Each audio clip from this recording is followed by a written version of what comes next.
So there's considerable planning that goes into every single precast panel lift at PACT Construction.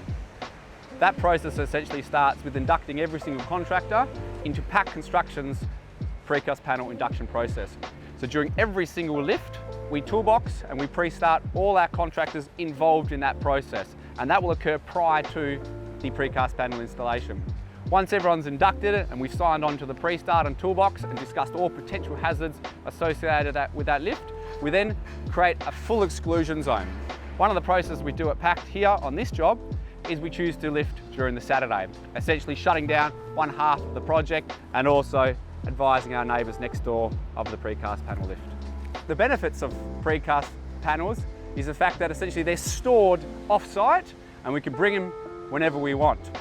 So one of the items we noticed when we initially looked in the design documentation is that our precast panel joints were quite low.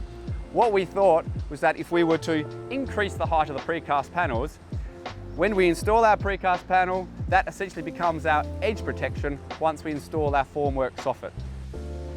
So all precast panels come with a previously installed precast lifter. In this case, certified by Reed and supplied by Reed, but installed by our concrete contractor. What this lifter does, essentially, it connects to all the existing rebar within the precast panel, and that is our only certified lifting point. Precast panels on this site cannot be lifted through any other method apart from these couplers. So a safety measure we noticed is it would be very difficult to install these precast panels on our ramp. So what we chose to do is install scaffold access for the boys. We could have requested them to use a large boom lift, but we believe this is a much safer option. So what we've done is we've installed our scaffold with a safe access for the guys. We've also prepared all the precast panel props prior to the installation.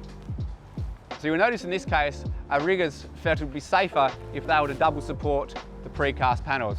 This is something we highly encourage with all our contractors. If we think there can be a safer option, we'll say 100% go ahead with it.